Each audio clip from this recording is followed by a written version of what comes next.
The Three Bears, illustrated by Rockwell. Once upon a time there were 3 bears who lived together in a house of their own in a wood. One of them was a little wee bear, and one was a middle-sized bear, and the third was a great big bear. They each had a bowl for their porridge, a little bowl for the little wee bear, and a middle-sized bowl for the middle-sized bear, and a great big bowl for the great big bear.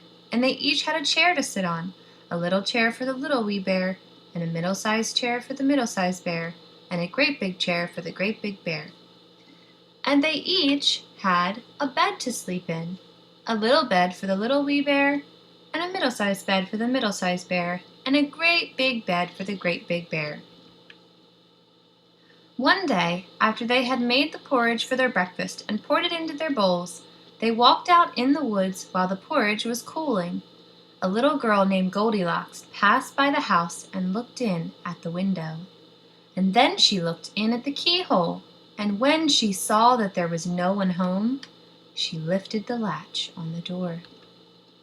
The door was not locked because the bears were good bears who never did anyone any harm and never thought that anyone would harm them. So Goldilocks opened the door and walked in.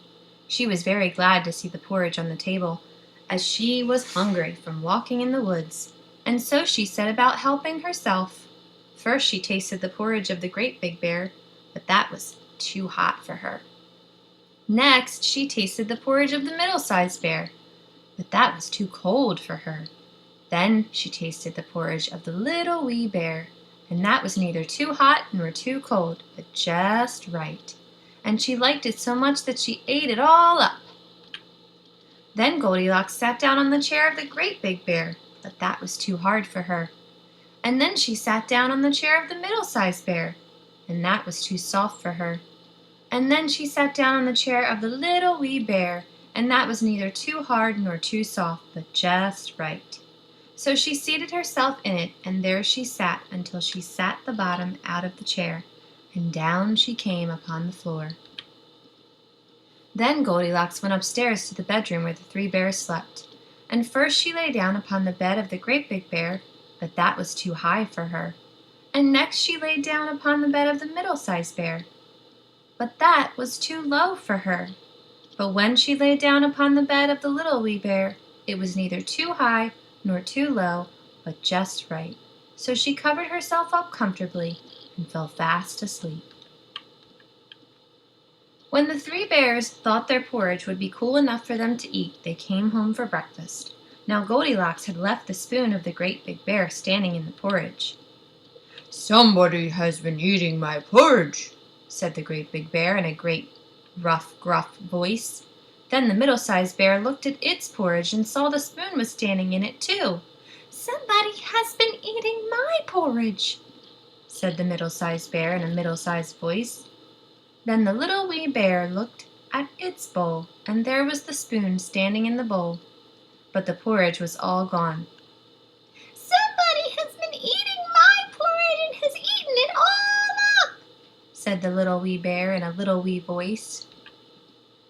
Upon this, the 3 bears, seeing that someone had come into their house and eaten up all the wee bears' breakfast, began to look around them. Now Goldilocks had not put the cushion straight when she rose from the chair of the great big bear. "Somebody has been sitting in my chair," said the great big bear in a great, rough, gruff voice, and Goldilocks had squashed down the soft cushion of the middle-sized bear. "Somebody has been sitting in my chair," said the middle-sized bear in a middle-sized voice. "Somebody has been sitting in my chair and has sat the bottom through," said the little wee bear in a little wee voice. Then the 3 bears thought that they had better look farther in case it was a burglar, so they went upstairs into their bedroom. Now Goldilocks had pulled the pillow of the great big bear out of its place. "Somebody has been lying in my bed," said the great big bear in a great, rough, gruff voice. And Goldilocks had pulled the cover of the middle-sized bear out of its place. "Somebody has been lying in my bed," said the middle-sized bear in a middle-sized voice. But when the little wee bear came to look at its bed, there was the pillow in its place. But upon the pillow, there was Goldilocks' head, which was not in its place, for she had no business there. "Somebody has been lying in my bed, and here she said the little wee bear in a little wee voice. Now Goldilocks had heard in her sleep the great rough gruff voice of the great big bear, but she was so fast asleep that it was no more to her than the rumbling of distant thunder. And she had heard the middle-sized voice of the middle-sized bear, but it was only as if she had heard someone speaking in a dream. But when she heard the little wee voice of the little wee bear, it was so sharp and so shrill that it woke her up at once. Up she sat, and when she saw the three bears on one side of the bed, she tumbled out at the other and ran to the window. Now the window was open, for the bears were good tidy bears, who always opened their bedroom window in the morning to let in the fresh air and sunshine. So Goldilocks jumped out through the window and ran away, and the three bears never saw anything more of her. The end.